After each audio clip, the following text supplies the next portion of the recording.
आणि आता सध्या राष्ट्रवादीचे नेते छगन भुजबळ बोलतायत। विद्यमान खासदार हेमंत गोडसे यांच्या नावाची घोषणा जाहीर झाली। ठीक आहे, ते अपेक्षा तीच होती, कारण हेमंत गोडसे जे आहेत आता सध्या सिटिंग MP आहेत, सध्याचे खासदार आहेत आणि म्हणूनच त्यांचा आग्रह जो आहे मुख्यमंत्री शिंदे साहेबांनी सुद्धा भरला होता आणि त्याप्रमाणे अपेक्षेप्रमाणे त्यांचं नाव जाहीर झालेलं आहे। मी हेमंत गोडसे यांचं मनापासून अभिनंदन करतो आणि आतापासूनच जे आहे प्रचाराला आता जोरात वेगात सुरुवात होईल। उद्या अर्थातच बहुतेक भारतीताई पवार यांचा दिंडोरीचा आणि हेमंत गोडसे यांचा नाशिकचा फॉर्म भरण्याचा कार्यक्रम सुद्धा उद्या होईल। मुंबईवरून सुद्धा काही देवेंद्र फडणवीस किंवा इतर काही नेते येण्याची शक्यता आहे आणि मोठी मिरवणूक निघेल आणि त्या मिरवणुकीमध्ये संपूर्ण नाशिक मतदारसंघ आणि दिंडोरी मतदारसंघ जेवढे म्हणून आमचे कार्यकर्ते आहेत महायुतीचे तेवढे सगळे कार्यकर्ते उद्या त्या मिरवणुकीमध्ये सामील होतील। आणि दिवस जरी कमी असले तरी हेमंत गोडसे हे नाव नाशिक मतदारसंघातील प्रत्येकाला माहिती आहे आणि नवीन चेहरा नाही आहे। 10 वर्ष ते खासदार निवडून देत आहेत, त्यामुळे त्यांचा प्रचार करणं सुद्धा सोपंच जाणार आहे।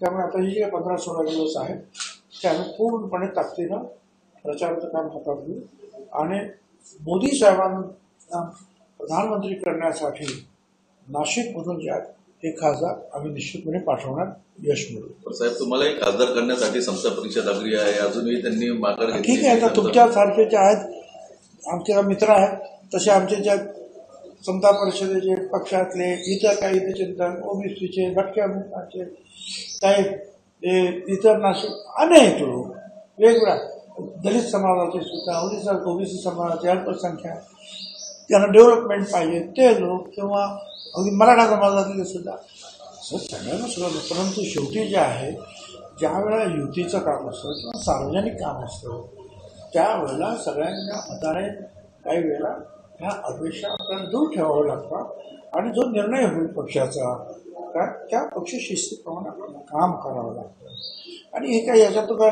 आज गेलं म्हणजे काय पूर्ण काय राजकारण संपलं असं तर काही होत नाही। त्या संधी येतात जातात, काम करत राहिलं पाहिजे आपण सगळ्यांनीच।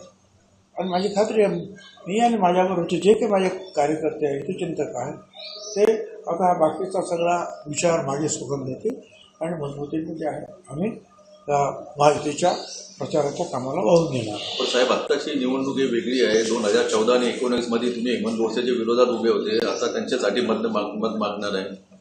आता होतच ना, 2019 आम्ही शिवसेनेच्या सुद्धा विरुद्ध होतो। त्यावेळेला शिवसेनेतून हेमंत गोडसे जे आहेत मोदी साहेबांचा पाठिंबा होता 14ला पण आणि 19ला पण। शिवसेना आणि BJP एकत्र होती आणि मोदी साहेबांच्याच पाठिंब्यावर हेमंत गोडसे पुढे निवडून आले होते। बरोबर, त्या शिवसेनेवर आम्ही सरकार केलंच होतं। आम्ही 2 वर्ष उद्धव ठाकरे यांच्या सरकारमध्ये बसलो होतो।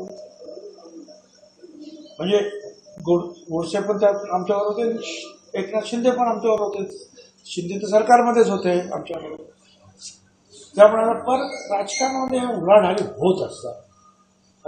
तर ते त्यावेळेला काय झालं याचा विचार करत असता अलीकडच्या राजकारणात काही फारसा त्याला काही महत्त्व आहे असं मला वाटत नाही।